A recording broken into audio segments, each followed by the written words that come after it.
Assalamualaikum warahmatullahi taala wabarakatuh. Kepada yang terhormat Bapak Ibu dosen penguji uji kinerja pada dalam jabatan periode 1 tahun 2026. Perkenalkan, saya Zazali, mahasiswa PPG mata pelajaran Al-Quran Hadis BED 4 tahun 2025 di LPTK Universitas Wahid Hasim Semarang dengan NIM 2540606132110. Pada hari ini Sabtu tanggal 17 Januari tahun 2026, saya akan melaksanakan praktek pembelajaran dalam rangka penilaian uji kinerja di Sekolah MTS Jamiah Al-Mu'awanah Semende Darah Ulu, kelas 7 dengan materi Al-Quran Hadis Pedoman Hidupku. Terima kasih dan selamat menyaksikan. Wassalamualaikum warahmatullahi taala wabarakatuh.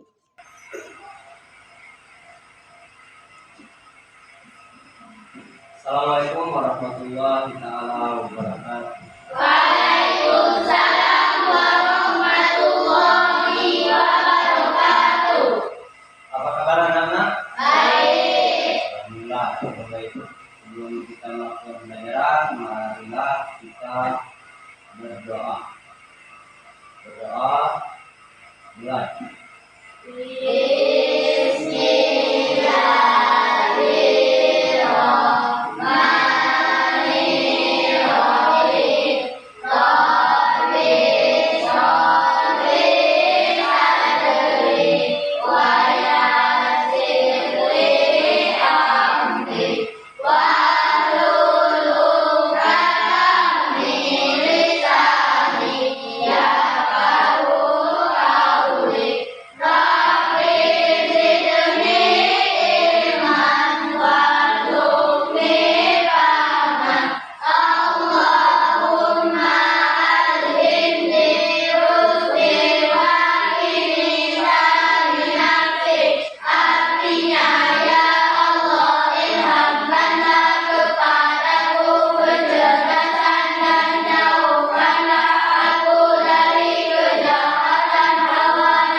Baiklah, alhamdulillah ya sudah berdoa, kemudian hadir semua hari ini. Ya, kita dapat melaksanakan pembahasan kita pada pagi ini, yaitu mengenai memahami pengertian Al-Quran sebagai surat cinta dari Allah. Jadi sebelum itu juga Bapak akan mengatur dulu kalian satu. Kalau kalian semua jadinya tidak akan Bapak panggil, tapi Bapak mengajak dulu ya.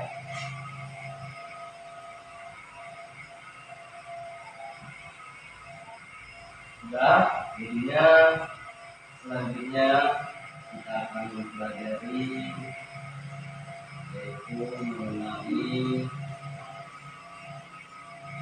kesadaran akan tentang sesuatu, yaitu mengenai Al-Quran dan Hadis. Di sini kata pepatah itu tak kenal maka tak sayang, tak sayang maka tak kenal atau tak cinta. Setiap orang selalu pengen saling mengenal kemudian. Begitu juga dengan kita terhadap Al-Quran. Kenapa dia dijadikan sebagai pedoman? Jadi kita biar lebih mengetahui, biar presnya kita tundukkan kepala bersama-sama sambil pejamkan mata. Tundukkan kepala, dimulai. Pahami semuanya, yaitu yang perlu kita renungkan itu kepalanya. Tundukkan, pejamkan matanya, pikirkan baik-baik, ya. Tenangkan. Kemudian tanyakan di dalam hati kita masing-masing. Tanyakan di dalam hati kita masing-masing, yaitu berkaitan dengan anugerah apa yang terbesar yang dapat kita rasakan sampai saat ini. Anugerah yang diberikan Allah apa ya Pak? Yang membuat kita hingga mengalami kesenangan, kebahagiaan hingga saat ini. Gimana? Sudah tahu? Kalau sudah tahu, sudah dirasakan, selesai. Ayo. Nah, gimana? Tenang tidak? Rasanya? Apa yang kamu rasakan setelah menundukkan dan memejamkan mata terus bertanya mengenai anugerah terbesar apa yang kita hingga saat ini? Anugerah apa? Yang pastinya yaitu anugerah kesehatan dan kesempatan. Kita dapatkan semua hari, syukurlah, ya. Jadi hubungan kita kaku, sepertinya semua kita bertepuk tangan, ya. Tepuk tangan. Semangat, yes. Seperti itu, ya. Ayo kita ulang, ya. Semangat, yes. Nah, ulang lagi. Lanjut. Tepuk tangan. Semangat, Yes. oke. Itu saja. Biar nggak ngantuk, oke. Selanjutnya kita akan menyelami makna cinta. Makna cinta di sini adalah Al-Quran. Jadinya di sini Allah itu mencintai Nabi Muhammad. Kenapa seperti itu? Kekasihku adalah Muhammad. Makanya diberikannya sebuah pedoman surat cinta. Ada yang tahu Al-Quran itu? Pengertian Al-Quran? Angkat tangan. Wahyu yang diturunkan kepada Nabi Muhammad Rasul sebagai pedoman hidup manusia. Ya. Oke. Berarti? Oke. Ada yang tahu tentang pengertian Al-Quran? Ayo. Al-Quran adalah wahyu yang diturunkan secara beransur-ansur sebagai pedoman hidup manusia. Ya, benar sekali. Jadinya Al-Quran itu adalah wahyu yang diturunkan kepada Nabi Muhammad secara langsung dan beransur-ansur sebagai pedoman hidup manusia, yaitu umat Islam. Jadi wahyu itu adalah sebuah surat, yaitu berupa Al-Quran. Jadinya di sini kita tahu bahwasanya Al-Quran itu adalah surat cintanya Allah kepada Nabi Muhammad untuk mengajarkan umatnya, memberi petunjuk umat manusia, ya. Selain itu juga Al-Quran mempunyai pengertian banyak sebagai pembeda, bukan sebagai pedoman hidup manusia saja, sebagai pembeda hak dan yang batil. Ya, jadinya di sini banyak sekali petunjuk dan pedoman yang kita harus tahu.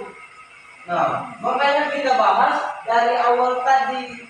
Kalau kita sudah cinta kepada Al-Quran, tentu kita akan mendapatkan pelajaran atau mendapatkan pedoman untuk hidup kita. Tentu kita tidak akan sampai menuju Allah. Tentu kita tidak akan mengerti rukun Islam, rukun iman, tata cara sholat dan sebagainya. Kalau kita tidak tahu tentang Al-Quran, nah berarti kalau ada yang belum tahu tentang pengertian Al-Quran, dan itu dia belum mencintai dengan sepenuhnya. Saya bilang dari tadi, kalian cinta terhadap orang tua. Kalau orang tua kalian sudah tidak ada, tentu bakal sedih. Kalau Al-Quran hilang, karena kalian tidak mencintai Al-Quran, belum memahami Al-Quran, makanya tidak tahu. Kalau hilang, ya Bapak, kata Quran lain. Gitu ya. Oke? Tentu tidak. Jangan sampai kita tidak mencintai. Kita harus mencintai Allah yang pertama kali. Al-Quran dan Rasul. Orang tua itu kita harus cintai. Al-Quran juga begitu. Kalau kita ingin memegang Al-Quran, kita harus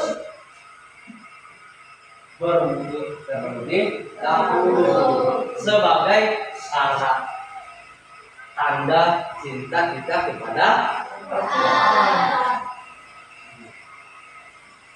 Jadinya Al-Quran itu wahyu yang diturunkan oleh Allah secara berangsur-angsur, mempunyai mukjizat sehingga dia dikatakan alam Nuh.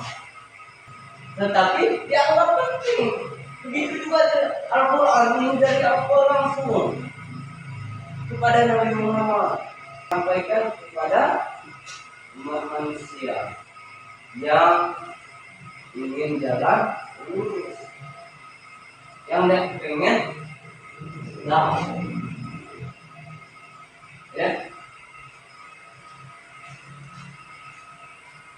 Kemudian dari apa yang Bapak jelaskan tadi, mungkin kita bakal membuat sebuah kelompok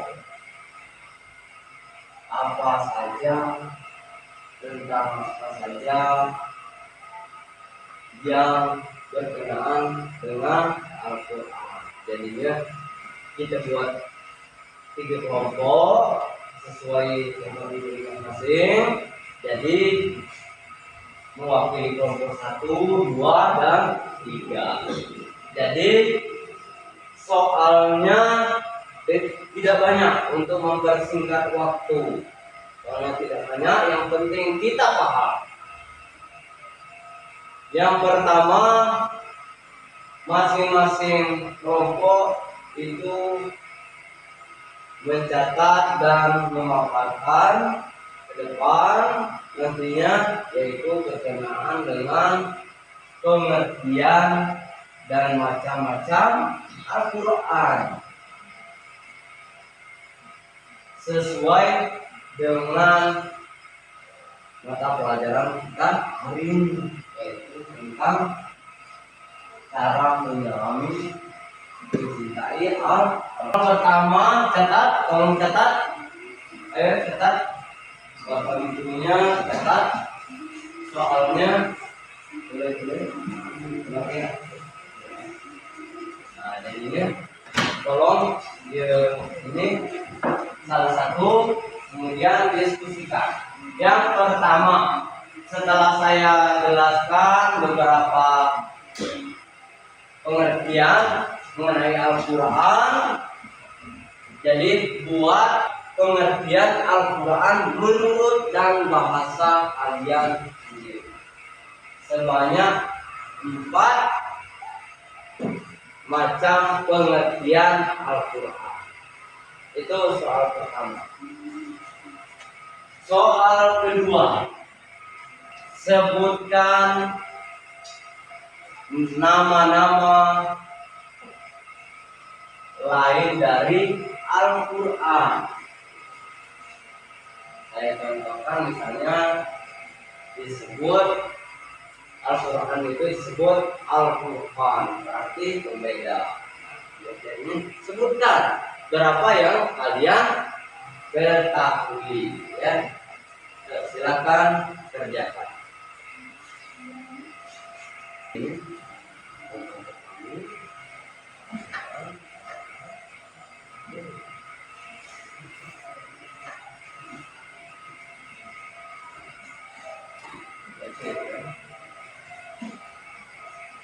Kesimpulan. Oke, ada yang baca? Jawabannya?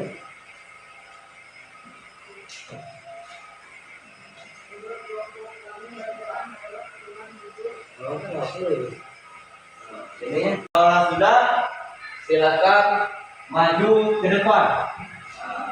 Paparkan maju ke depan, ya. Asraf dengan kelompoknya, silakan maju ke depan untuk memaparkan hasil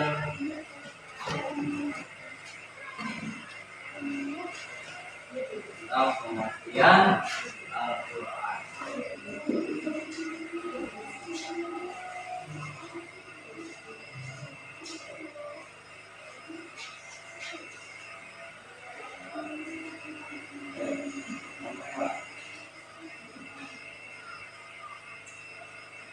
Simak maksud ceritanya dengan kelompok asal kelompok 1. Menurut kelompok kami, Al-Quran adalah pedoman hidup manusia yang diturunkan melalui malaikat Jibril kepada Nabi Muhammad. Bagus sekali. Ada yang ingin ditanyakan?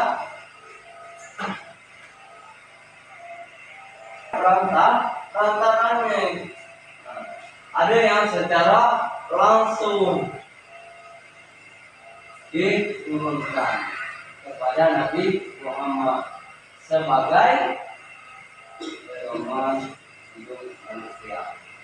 Dan menurut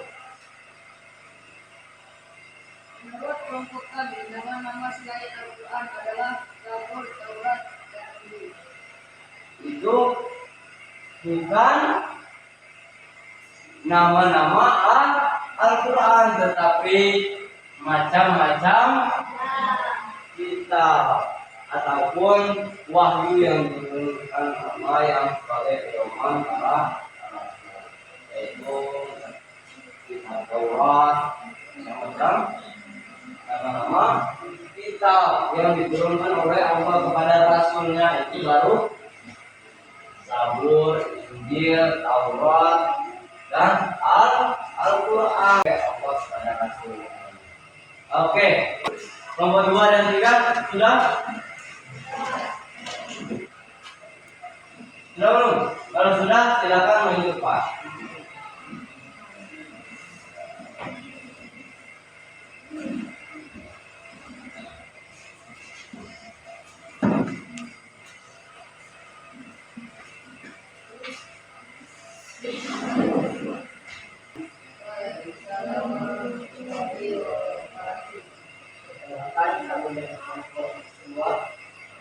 Kami menyampaikan diskusikan Al-Quran adalah kalam Allah yang sempurna. Bukan nama-nama Al-Quran selain dari tidak Al-Zikir 4 ayat 2. Jadinya Al-Zikir Al-Huda dengan Al-Quran itu yang berbagai macam nama Al-Quran. Jadinya sebagai obat, sebagai Al-Quran itu sebagai pembeda dan berbagai macam resepsi pernyataan tentang Al-Quran. Dan Al-Quran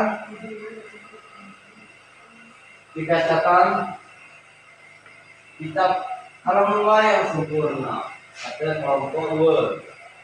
Al-Quran adalah kitab yang sempurna. Jadi ada yang ditanyakan tidak dengan kelompok 2. Selanjutnya itu silakan kelompok 3 untuk memaparkan hasil pernyataan tentang pengertian Al-Quran dan menggunakan nama Al-Quran. Bukan lain Al-Quran. Silakan. Waalaikumsalam warahmatullahi wabarakatuh.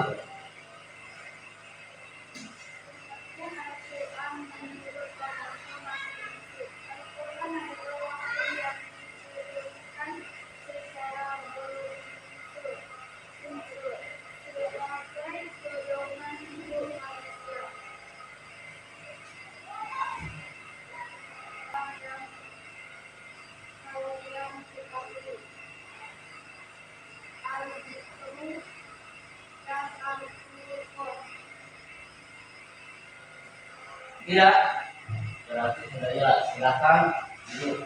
Jadi perasaan apa yang kita rasakan setelah kita mengetahui pengertian dan macam-macam nama Al-Quran? Sudah kita bahas tadi, tak kenal maka tak sayang maka ini kita sudah mengetahui apa itu Al-Quran dan apa saja sebutan Al-Quran. Kita sudah tahu, berarti kita sudah dapat merasakan Al-Quran itu adalah sebagai pedoman hidup. Jadi Al-Quran itu dapat kita simpulkan, Al-Quran itu adalah kalamullah yang sempurna. Kenapa dibilang kalamullah yang sempurna?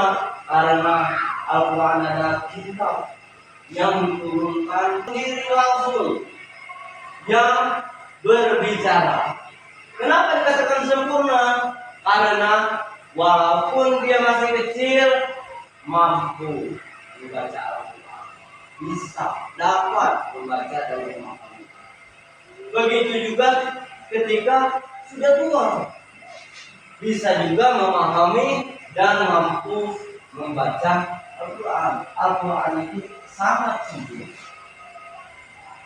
Kita sudah dapat merasakan, kita dapat mengetahui apa itu Al-Quran. Al-Quran adalah kalamullah yang sempurna. Simpulkan, Al-Quran itu adalah kalam Allah, yaitu kitab sebagai pedoman hidup umat muslim. Selanjutnya kita di sini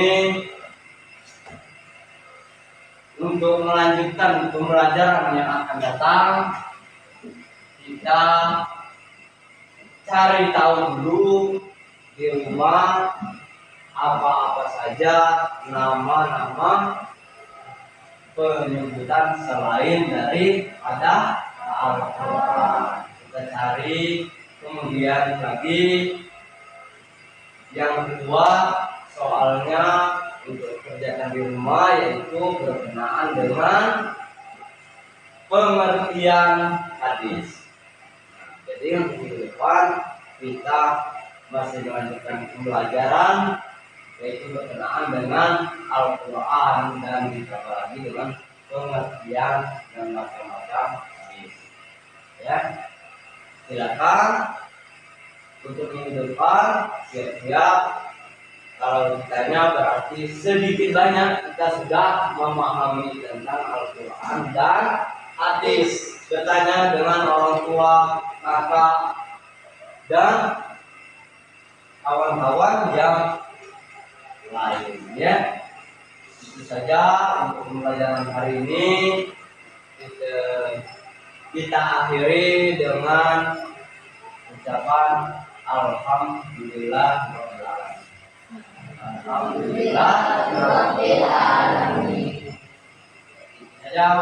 Saya akhiri. Wassalamualaikum warahmatullahi wabarakatuh.